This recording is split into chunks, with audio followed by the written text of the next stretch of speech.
What exactly does a third term in power for Xi Jinping look like? Dan Perry, start us off. We have to remember that this is not one-person rule. It's not a dictatorship. It's an authoritarian state that is one-party rule. So the party has agreed to do this, if indeed they have agreed. If they give Xi a third term, that means they buy into his manner of rule. I'm talking about nationalist rhetoric, some bellicosity vis-a-vis Taiwan, lack of economic reform, centralized control of the economy, forced integration of ethnic minorities, and in general, authoritarianism. China is governed by a very strict set of rules, and it appears that Xi Jinping himself has actually broken one, known as the retirement age, in which you cannot run past 68. Xi Jinping is now 69. So the big question is here, is he aiming to stay in power forever, that he appears to have broken this rule? Dan Perry? He clearly has made an exception for himself, and I think we're going to start hearing him be spoken of as the great leader, which harkens back to Mao.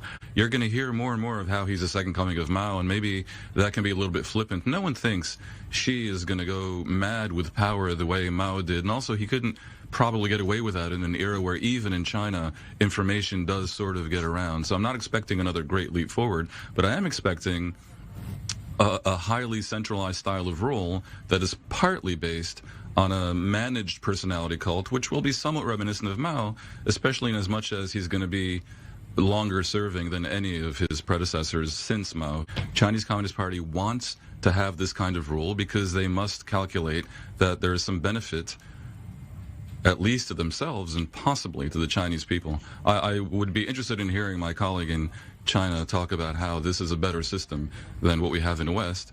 No doubt we have many great problems in the world's liberal democracies, but the idea that a party of 100 million people, most of whom don't have any real power, should be ruled by 25 people in a country of almost 1.5 billion, I think is one that is distressed. Professor, would you like to comment? Well, I think this debate between, the Washington consensus and Beijing consensus is not going to lead to anywhere. I think in every country is different. They have different characteristics.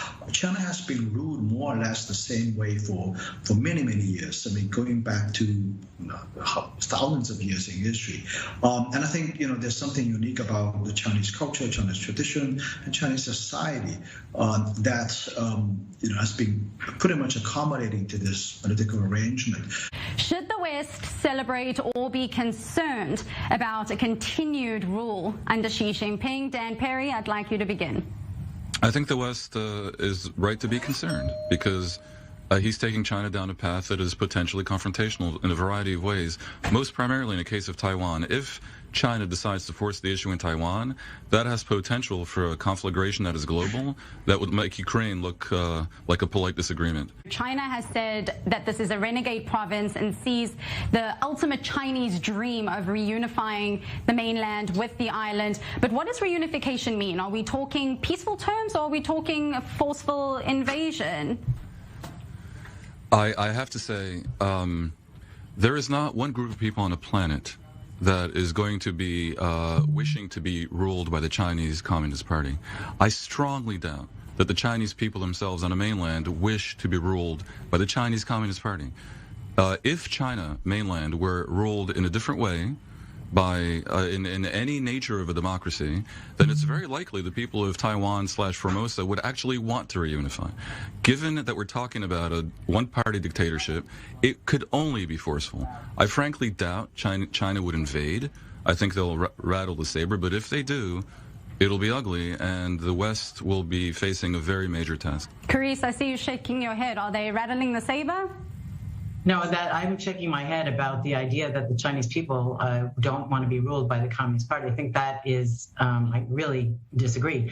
When is that contested? I don't think democracy is good for everybody. We saw how democracy was so unsuccessful when it was pressed in Egypt.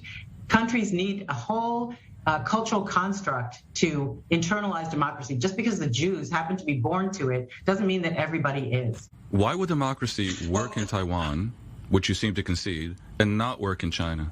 And also, I don't doubt that the Chinese Communist Party has achieved economic growth. We all see, although we don't really trust their numbers, but we see people have been brought out of poverty, very much industrialization on what was formerly an agrarian economy. But do we really believe that if they had all the information, as opposed to Xinhua controlling all their information, these people would want to be denied any semblance of freedom? Do we really believe the Chinese people, the Han people, would choose that if they had the various accoutrements of free choice? Frankly, I don't.